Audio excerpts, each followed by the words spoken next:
అంటే గురుగారు ఇప్పుడు చాలామంది చనిపోయిన తర్వాత వాళ్ళు ఈ దేహాన్ని వదిలేసిన తర్వాత వెళ్ళకుండా అదే ఇంట్లోనో లేదా అక్కడనే ఉండడం ఇలాంటివన్నీ జరుగుతుంటాయి అంటారు. నిజమేనండి అవన్నీ? జరుగుతుంటాయండి. ఎందుకంటే మనిషికి ఏంటంటే పుట్టిన తర్వాత కొంత దూరం వెళ్ళిన తర్వాత కొంత ఆర్జన చేస్తాం. అక్కడ నుంచి నాకు 100 ఎకరాల స్థలం ఉంది, 100 కోట్ల రూపాయలు ఉన్నాయి, లేదా బంగారం ఉంది, భాగ్యం ఉంది, నాకేటి అనుకొని నేను నేను నేను నేను అని అహంకారం పడిపోతారు కానీ ఎవరికి ఏ పేదవాడికి చూడరు, ఎవరికి ఏమి చేయరు. ఎంతసేపు నేను తిన్నానా లేదా, మా పిల్లలు బాగున్నారా లేదా, మా కుటుంబం బాగుందా లేదా, నా దగ్గర నేనెంత బంగారం వేసుకున్నాను, నా దగ్గర ఎంత బంగారం ఉంది, నా దగ్గర ఎంత డబ్బు ఉంది అని ఆలోచిస్తారా తప్ప అవతల వ్యక్తి గురించి ఆలోచించరు.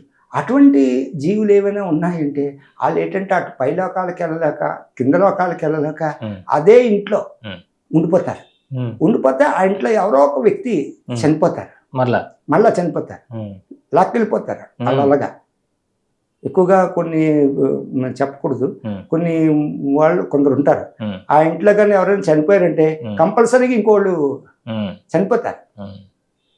దానికి కారణం ఏంటంటే నేను తెలుసుకున్న కారణం ఏంటంటే ఇదే, నేను అహంకార పడిపోవడం, నాకు ఎంత ఉంది అంత ఉంది అనుకోని చనిపోతారు. వాళ్ళు ఏంటంటే ఇటు వెళ్ళలేదు. మీకు ఎన్ని వాళ్ళకి అంటే ఈ పితృకార్యాలు చేసినా వాళ్ళు తీసుకెళ్ళి రాజమండ్రిలో అక్కడ ఇచ్చేస్తున్నారు, లేకపోతే ఇంకో నదిలో కలిపిస్తున్నారు, సముద్రంలో కలిపిస్తున్నా సరే అస్థికులు వాళ్ళు మాత్రం అక్కడి నుంచి కదలరు. అంటే ఏం చేయాలి మరి అప్పుడు? ఏం చేయాలంటే అందుకే అంటున్నాను ప్రజలందరికీ నేను చెప్పొచ్చేది అంటే నిజమే అనుకోండి, అబద్ధమైన అనుకోండి, కనీసం మీ దగ్గర 1 కోటి రూపాయలు ఉన్నాయంటే కనీసం 100 రూపాయలను దానం చేయండి. అప్పుడు మీకు కోటాను కోట్లు వస్తాయి. మీ దగ్గర ఉన్న బంగారం కోట్లో పోతున్నాయండి అని బాధపడతారు తప్ప అసలు సంగతి ఏంటి అంటే మీరు ఎవరికి దానం చేయకే, అంతకన్నా ఇంకే కాదు. అందుకని అందరికీ కూడా నేను చెప్పొచ్చేది ఏంటంటే ఎంతో కొంత దానం చేయండి. మీ దగ్గర ఎంత ఉన్నది అన్నది కాదు.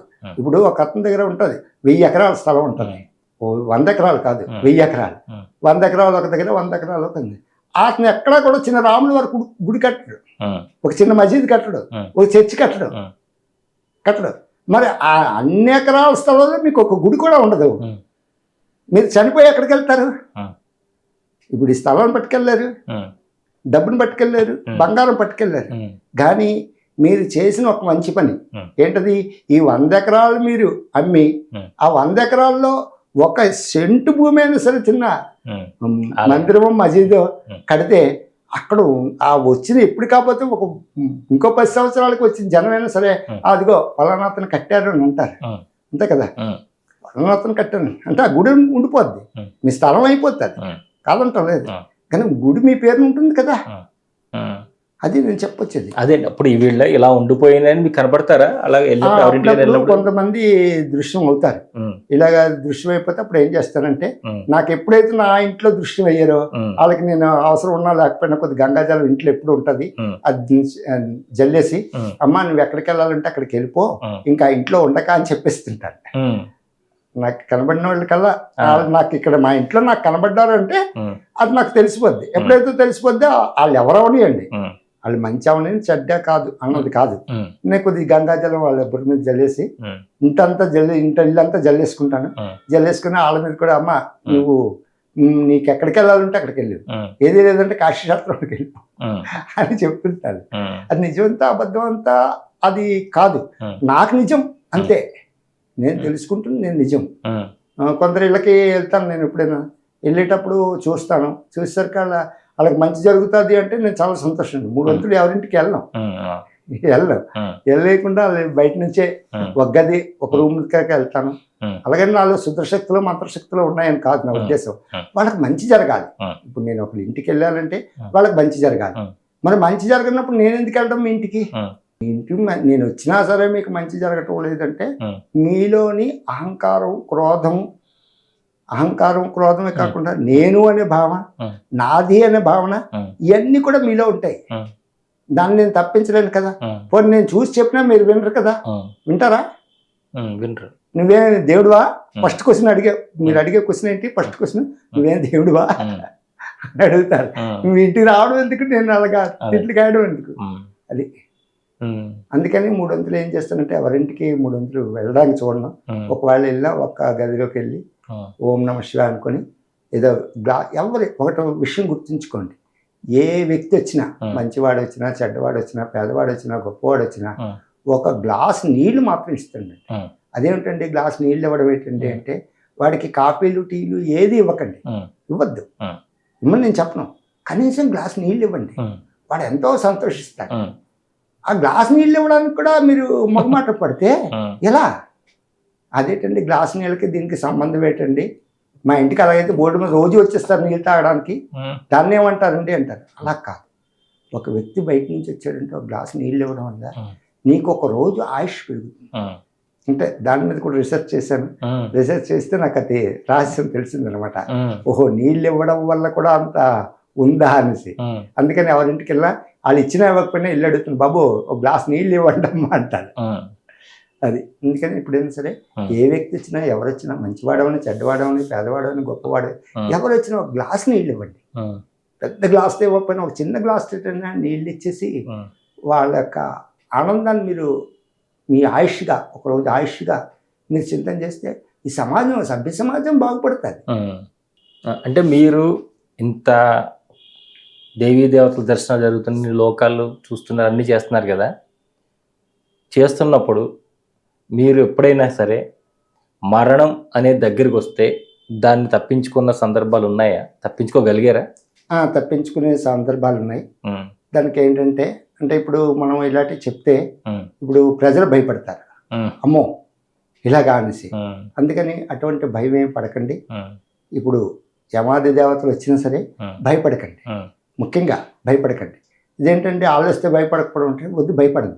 భయపడకుండా వాళ్ళకు నమస్కారం పెట్టండి మనసుతోటే, చేతులతో దండం పెట్టవసరం లేదు, మామూలుగా మనసుతో దండం పెట్టండి. నాయన నాకు కాకంత ఇక్కడ నేను చేయవలసిన కార్యక్రమాలు ఉన్నాయి, నాకు ఒక సమయం కొద్దిగా ఇవ్వు అని ఒక నమస్కారం పెట్టండి. అంటే ఆ రోజు కానీ అతను కానీ మీరు పక్కన వెళ్ళిపోయారంటే మళ్ళా మీకు 2-3 సంవత్సరాలు మీరు బతికేస్తారు. ఆ తర్వాత వచ్చినప్పుడు చూసుకుందా.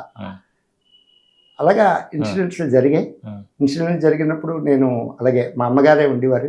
మా అమ్మగారు ఐసీయూలో ఉండేవారు. ఒకప్పుడు ఐసీయూలో ఉండేప్పుడు బయటకు తీసుకొచ్చారు, లోపలికి జనరల్ వార్డులో పట్టుకొచ్చేస్తే ఆవిడ ఎదురుకుండా కూర్చున్నాను. కూర్చుంటే ఆవిడ ప్రాణం పోతుంది. ప్రాణం పోవడం ఏంటండి అంటే, మనకి 2 కాళ్ళు దగ్గర పడిపోతాయి. ఎప్పుడైనా ప్రాణం పోతుందంటే మీకు ఇదే సింబల్, 2 కాళ్ళు దగ్గర అయిపోతాయి. 2 కాళ్ళు దగ్గర అయిపోయి అలా కాలు చాపేస్తారు, కూర్చున్న వాళ్ళే కాలు చాపేస్తారు. నేను ఎప్పుడైతే ఆ 2 కాళ్ళు దగ్గర అయిపోయి గట్టిపడిపోయి కాళ్ళు చాపేస్తున్నారో నాకు అర్థమైపోయింది, ఓహో ఇప్పుడు ప్రాణం వెళ్ళిపోతుంది. వెంటనే నేను కూడా ధ్యానంలో కూర్చునిపోయి, స్వామి నా ప్రాణాన్ని 1 సంవత్సరం పాటు నా ఆయుష్ని మీరు తీసుకొని ఆవిడ ఆయుష్ని ఇవ్వండి తండ్రి. ఆవిడకి నేను ఏది చేయలేకపోయాను మా తల్లి గారికి, కాబట్టి నా ఆయుష్ని 1 సంవత్సరం తీసేసుకోండి పర్వాలేదు, కానీ ఆవిడ ఆయుష్ని ఇవ్వండి అంటే మీరు చెప్తే నమ్మరు. కొద్ది గడిపేకి ఇలాగా మళ్ళా కాళ్ళు మామూలుగా చేసేసి శివ అనగానే అప్పుడు నేను సంతోషించనమాట. ఆ విధంగా నేను తెలుసుకుంటే ఆవిడ ఇంకొక 10 సంవత్సరాలు బతికారు అక్కడికి. ఆ తర్వాత మళ్ళా పాపం ఆవిడ ఎప్పుడో పడిపోవడం జరిగింది. పడిపోయింది అవన్నీ తర్వాత సంగతి, అవన్నీ చెప్పడానికి కాదు. ఆవిడ 94 వరకు ఉండి 90 ఉండి మొన్న రీసెంట్గా చనిపోయారు. ఆవిడ చాలా ఉన్నతురాలు. ఎంతో మందికి ఏ ఊరు వెళ్తే ఆ ఊర్లో ఒక స్కూల్, ఒక టైలరింగ్ స్కూల్ పెట్టేసి వాళ్ళకి నేర్పించడం చేసేది. సూరమ్మ గారు అంటే తెలియని వాళ్ళు ఎవరు ఉండేవారు కదనమాట. విజయనగరం డిస్ట్రిక్టే పెద్ద పేరు ఆవిడకి. అవునండి, ఆవిడ మీద ఎంతో మంది ఇన్స్పిరేషన్ గా ఎన్నో కథలు రాసుకున్నారు ఉండేవారు. అలాగే అప్పుడు నాకు తెలిసింది, ఓహో ప్రాణం వెళ్తే ఇలాగా. మీకు ఎప్పుడన్నా అలాగే మీరు పోయి వెనక్కి వచ్చారా? వెనక్కి వచ్చానండి ఒకసారి, 2-3 సార్లు అయింది అలాగా. నేను తిరుపతి వెళ్ళి అటు నుంచి వస్తున్నాను. మా పిల్లలు చాలా చిన్నపిల్లలు, ఇప్పుడు వీళ్ళు బీటెక్లు అయిపోయి పెళ్ళిళ్ళు అయిపోయి పిల్లలు కూడా వచ్చేసారు. కానీ అప్పుడు చాలా చిన్నపిల్లలు అనమాట. మా అమ్మగారు నేను ఒక దగ్గర కూర్చున్నా, మా ఆవిడ మా పిల్లలు ఒక దగ్గర కూర్చున్నారు. అంత బస్సు అటు నుంచి మీద నుంచి కిందకి దిగుతున్నప్పుడు సడన్ గా మరి 5 నిమిషాలు నేను ఇక్కడ లేను, ఇంక లేను పూర్తిగా. 5 నిమిషాలు పోయాక ఇలా లేచేసరికి అమ్మ ఎక్కడున్నాను నేను అంటే అప్పుడు నాకు అనిపించింది, ఓహో బస్సులో ఉన్నాను నేను. అంటే అంత మనకి ఆ మైమరిపు వచ్చేస్తారు. మనం అనుకుంటాం అమ్మో చనిపోతే ఎలాగవుతుందో, అమ్మో ఏటైపోతాం, ఆ భయపడకండి. ఎందుకు భయపడంటే ఆ టైం వచ్చినప్పుడు మోగాను అంటారు దాన్ని. ఆ మోగాను వచ్చేస్తుంది, అందువల్ల దానికి భయపడవలసిన పని లేదు. మరొకటి ఏంటంటే మృత్యువుకే మనిషి భయపడవలసిన లేదు. అదేంటంటే మృత్యువుకి భయపడుతున్నాడు అంటే అదే భయపడకండి. భయపడకుండా ఒక నమస్కారం పెట్టండి. ఇది మీకు అనిపించింది బుర్రలా తిరిగేస్తుంటుంది, భయపడకండి. అలా కూర్చోండి, ఏది ఆలోచించకండి. అలా ధ్యానాలు విద్య అనేది ఏది ఆలోచించకండి, చింతన చేయకుండా సైలెన్స్గా ఉండండి. ఆ బుర్ర తిరగడం మానేస్తుంది. అలా కాకుండా బుర్ర తిరుగుతుంది అనేసి అల్లదేది చేసేస్తాను, ఇదే చేస్తాను, ధ్యానాలు చేసేస్తాను, మంత్రాలు పాడేస్తానంటే అది ఇంకా ఎక్కువ అవుతుంది. ఆ బుర్రకి పీస్ ఆఫ్ మైండ్ కావాలి. అటువంటి పీస్ ఆఫ్ మైండ్ కిందసారి నేను పడ్డాను. అలాగే ఈ బుర్ర ఇలా రౌండ్గా తిరిగిపోయి, ఈ శరీరం ఇలాగా స్ట్రైట్గాను, బుర్ర నుంచి రౌండ్గా తిరిగిపోయి ఇంకా వెళ్ళిపోయే స్టేజ్ వచ్చింది. వచ్చేప్పుడు నాకు తెలుసుకున్నాను, ఓహో దీనికి పీస్ ఆఫ్ మైండ్ కావాలనేసి అలా పీస్ ఆఫ్ మైండ్ ఇచ్చి తర్వాత ఓహో కొద్దిగా 2 టాబ్లెట్లు వేసుకొని అప్పుడు అలాగా తగ్గిందనమాట. హాస్పిటల్కి వెళ్ళడం, ట్రీట్మెంట్ చేసుకోవడం జరిగింది. ఎప్పుడైనా అలా మీకు బుర్ర తిరుగుతుంది అంటే ఒరే నీకు బుర్ర తిరుగుతుందిరా అంటారు, నీకు బుర్ర తిరగడం అంటారు. అంటే అలాంటప్పుడు పీస్ ఆఫ్ మైండ్ మీకు బ్రెయిన్కి ఇవ్వాలి. అది స్వామి.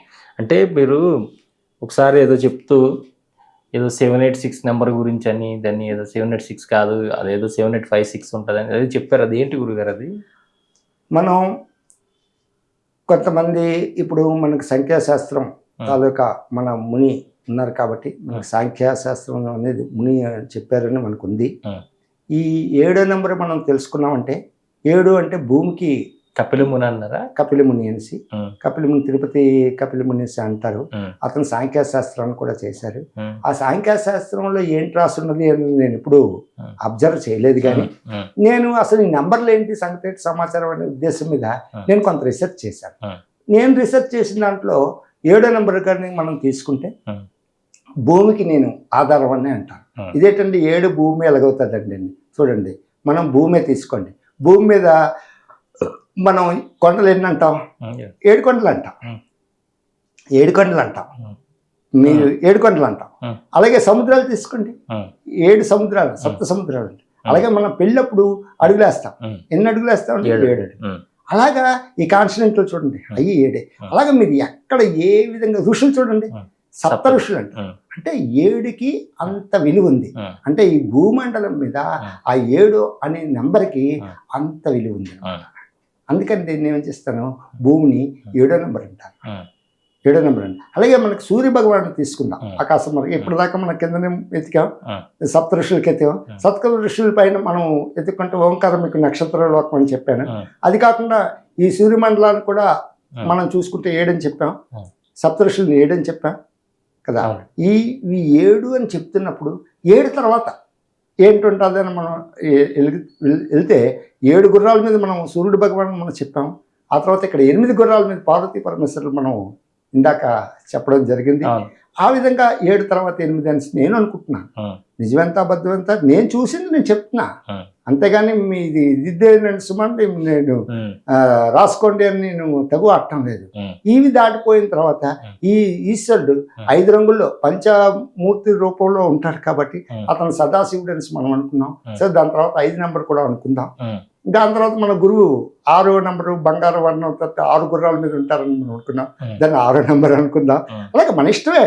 ఇప్పుడు ఈ నెంబరు అది ఆ నెంబరు దాన్ని ఇలా రాసి రంపాలను పెడితే నాకు ఇది వచ్చేస్తుంది అది వచ్చేస్తుంది అన్నది కాదు. ఉంటారు, కొందరికి ఉంటాయి, కొన్ని సూత్రాలు ఉంటాయి. ఆ సూత్రాల ప్రకారం వాళ్ళు ఎంతో యోగులు ఒక్కొక్క నెంబరు ఒకటి రాశారంటే దానికి ఎంతో యోగులు, ఎంతో మంది సిద్ధులు వాళ్ళని రీసెర్చ్ చేసుకొని వాళ్ళు తెలుసుకున్నది. దాన్ని మనం ఎక్కిరించడం కానీ తప్పు అనడానికి కానీ లేదు.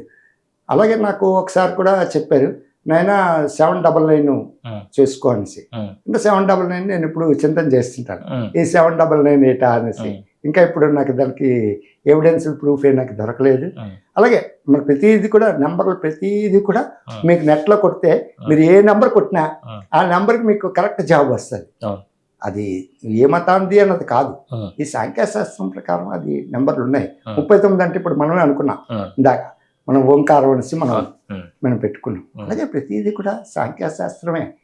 అది అది అనేక లోకాలకు సంబంధితమైన విధానం అది. ఉమ్, ఉమ్, మన పుట్టుకు కూడా మనకి నీకు ఈ డేట్ ఆఫ్ బర్త్ ఇది ఉంటే ఉమ్. అలాగనేసి